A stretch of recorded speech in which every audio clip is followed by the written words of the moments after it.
Hello boys and girls, ladies and gentlemen, welcome to my channel. Today we're going to be talking about minimal VS Code extension for a Flutter app development in year 2020, or I should say 2021, using MacBook Air 2017. Even though I am saying MacBook Air 2017, but it is still applicable for people who are using another devices as well.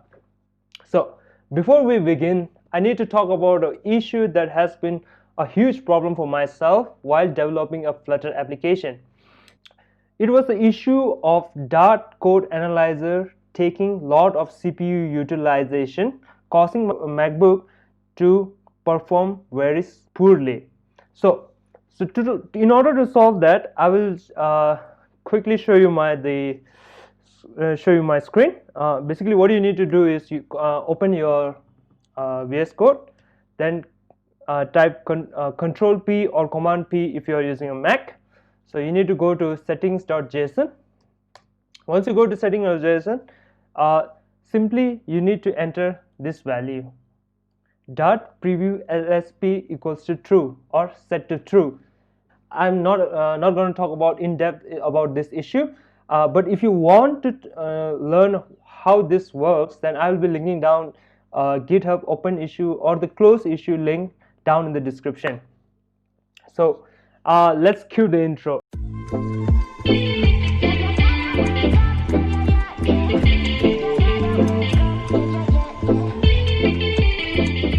Let me show you my VS Code extension for Flutter app development that I have currently installed on my machine.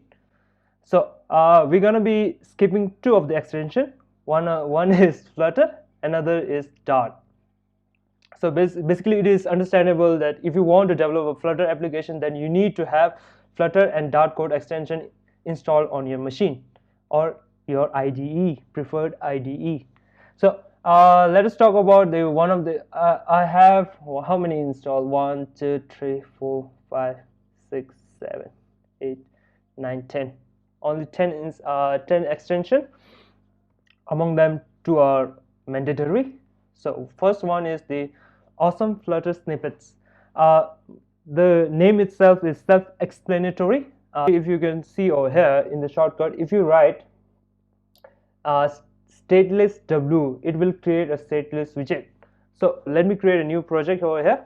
So I'll type Flutter new project. I'm gonna say YouTube explain. So I'm gonna put it on my projects folder. Create it. Okay, it has opened a new window. That's creating an organization with my domain name. It's done then. So let me create a new file, new page dot. Let me create a Dart file over here. So as you can see over there, Flutter awesome snippet, using that I can do something like import m, and it will directly import the Flutter material package. After that, I want to create a stateless widget. See, after entering st, I can have access to a lot of things. So what I'm going to do, stateless widget. So this is my test page. So Flutter, using the awesome Flutter snippet, you can avoid yourself from writing this much boilerplate code. So let's go to our second extension, that is Bloc.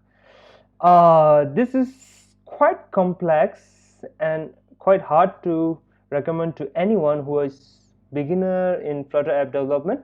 So the Bloc is the Bloc state management package developed by Felix Ankilov, and Bloc is the development state management pattern that has been first coined by Google. If you are using Bloc as a state management for your Flutter application, then you definitely need to have Bloc extension installed on your IDE.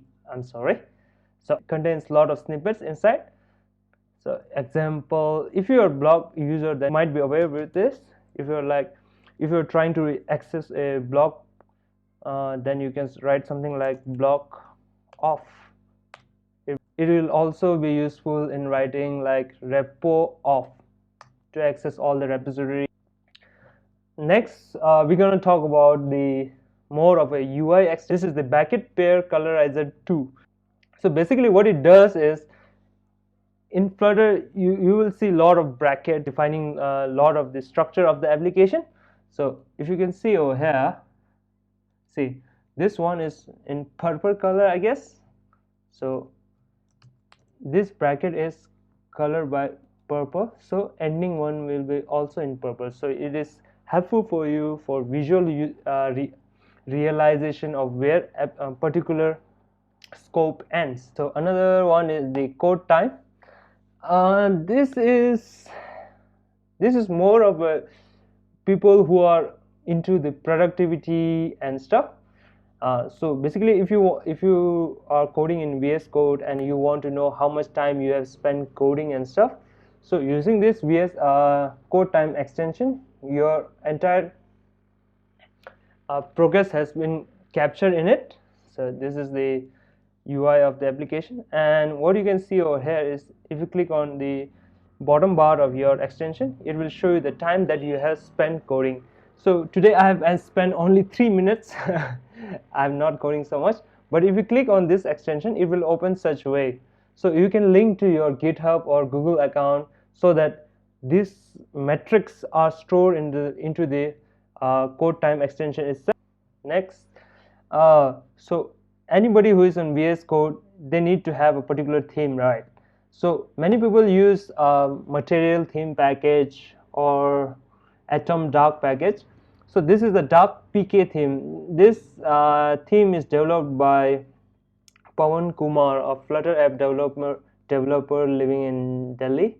He is also a Google developer expert for Flutter and Dark. He has created this theme for the VS Code.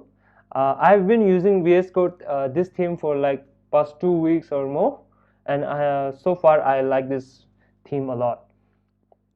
Basically using this theme is based on the dark theme, so everything just pops out, and I really like the visualization of this theme. So as you can see over here, I will zoom in a little bit, but if you open a big project, I think you will have a better understanding, or you will appreciate this theme more than ever. So, and this Dart, we don't need to talk about it. This is the minimum requirement for Flutter app development. So another is Dart data class generator. If you have developed any code or any model, any object oriented application in your software development time, then you need to know that we create a lot of model classes, and for this data class generator is very useful. Let me show you a quick example. Like for example, I will create a model class. I will say something like models, and I will say something like student data. So I'll create class student. So what are the properties a student could have? It could have the final date, time, and date of birth, something like that, right? So once you create that, any model class should have many properties. For example, you want this model to be sent over a JSON, or you want to convert it to map or something. Then using this dot class generator, what you can do is you can simply go to the first curly braces, enter command dot full stop or control dot full stop if you're in Windows. It will show you an option called generate data class. Once you click that, voila, you have a constructor, you have overridden copy width, you have to map functionality. I have only written like 6 lines, and using this dot class generator, I have a class that contains of 78 lines. That's quite amazing, you know. Sometimes I don't even know how to write the copy width method. So this is one of the another useful, or I should say additional extension that you could have to help improve your development. So what does it do is, for example, whenever there's an error or something, right, usually what happens is your IDE will only show this yellow bulb over the left hand side of the screen, and once you click that, and it will show the particular error that the IDE has encountered. So using the error lens, what it does is it will show this text on the right hand side of the screen. So you don't have to click this yellow bulb again and again. Otherwise you have to enter command and full stop or control plus full stop.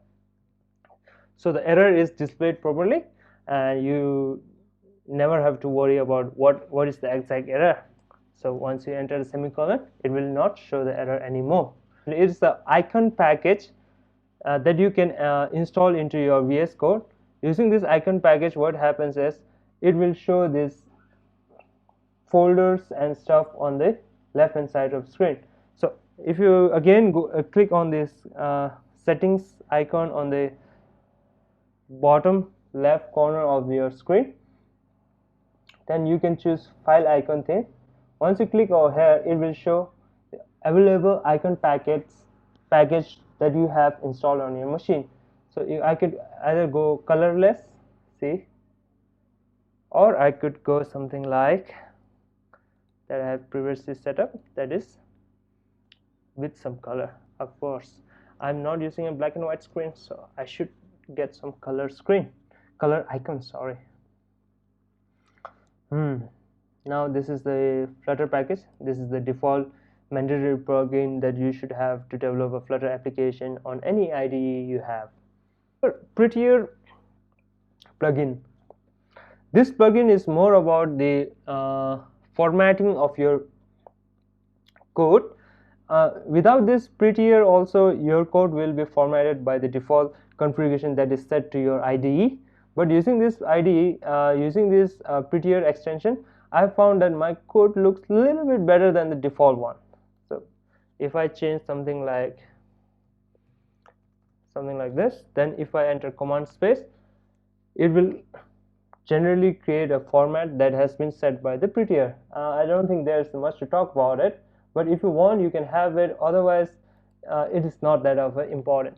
So last and not the least, one of the most important extension that you definitely need to have is the Pubspec assist.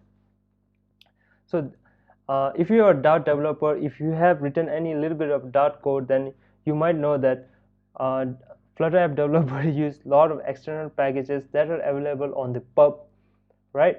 So whenever you want to use external packages into your application, then what you need to do is go to your pubspec.yaml and add into your dependencies. Like currently we are using Flutter SDK and Cupertino icons. If you, for example, if you are using a Firebase, right? So if you want to use a Firebase authentication mechanism, then what you typically need to do is go to your Safari, go to like Firebase authentication pub. You need to type something like this, and it will take you to the pub.dev website where the particular package has been hosted. So if you go here and you will see, okay, Firebase auth I need to use, and how should I install. It will say on your Pubspec YAML you need to type this thing, right? Firebase auth. So then you will go back to Firebase auth, then you will go to the dependencies, then you can enter something like this. In this way, the Firebase auth package will start getting downloaded into your package. So another thing you can do is, using the Flutter Pubspec, what you can do is Command Shift and P, then just write Pubspec. Depending on this, you can say add update dependencies, and you can simply type Firebase_auth.